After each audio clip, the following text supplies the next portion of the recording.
Hey, it's a story time. I have no reason as to why I'm really wearing this. I just am. I'm weird. So, I want to tell you how it feels to grow up crazy. So, I have a really soft voice. I smile a whole lot and I walk around all the time.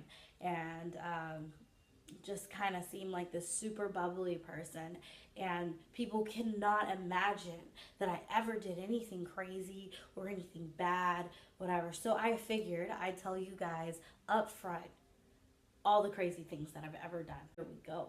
We're gonna start with my first official fight. When I was a sophomore in high school, I had this friend. Her name was Ariana. She is beautiful. We're both adults now, so she's probably going to be a little mad that I tell this story, but she'll be okay. She'll live. Ariana was going to get into this fight with a girl named Samantha because her brother Bryant was cheating on his girlfriend with Ariana, but Ariana didn't know about it. Sounds crazy, right? That's high school for you. He starts talking bad about her because she told his girlfriend the truth about what's going on.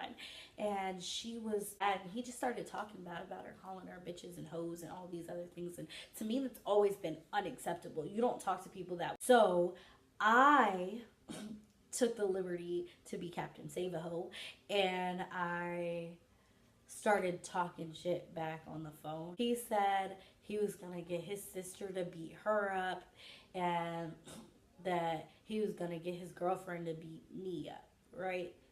Didn't make sense at that point in time. Doesn't make sense now that I think back on it. Don't know why we did that. But in high school. So Samantha and Ariana were fighting. It got to a point where they were in the middle of the road, and it was this very, very busy intersection. And Samantha was gonna put her under a car. So I pulled Samantha's hair back because, I couldn't watch somebody die on my behalf, especially when I knew I was a part of it. So as soon as that happens, Bryant's girlfriend, Yadi, comes over, starts to throw punches. But the first punch goes right past my face, and I just watch it.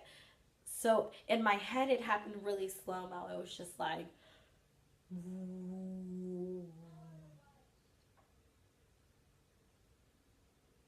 I looked back and forth. I was like, seriously? And then we started fighting. And to be honest with you, it was probably the worst looking fight you've ever seen in your life. It was really like 30 degrees outside in Florida. So to us, it's super freezing. And we're throwing punches, but our fists hurt in the process. And it was just weak and sad looking. We came out with scratches. Long story short, I won that fight. Was known as really crazy. And at King High School, nobody really messed with me. I moved out here when I was a senior. I turned 17, and I had not had that rep anymore because nobody knew me. And girls decided they were just gonna pick on me. I'm a pretty girl. I don't really bother with nobody, so I seem like an easy target.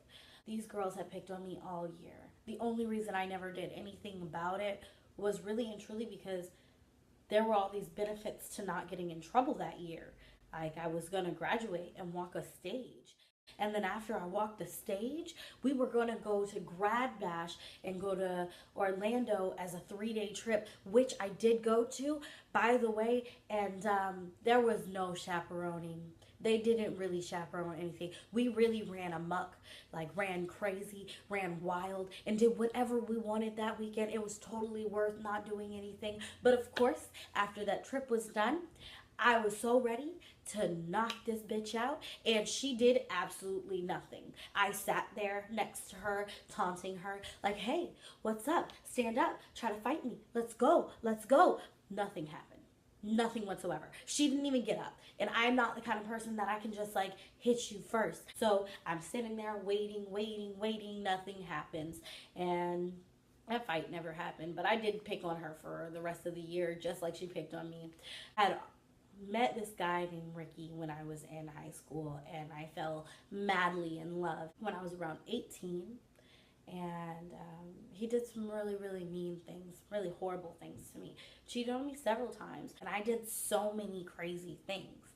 I knocked on the door at a girl's house that he had left me for, with a tire iron and just knocked on it till they came out, walked into her house.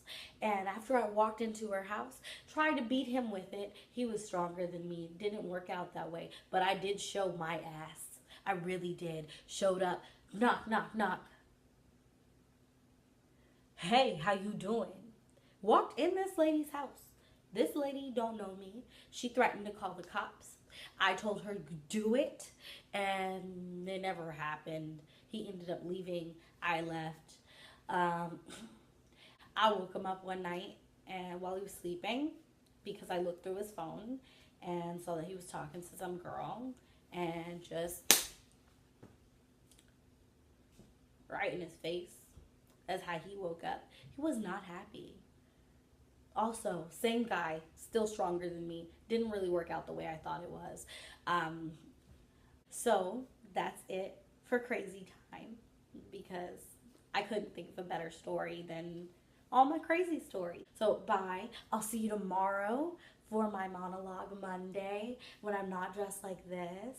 And have a great night. Hey, bro, I feel being light skinned. Nigga, I'm pineapple. Bro, you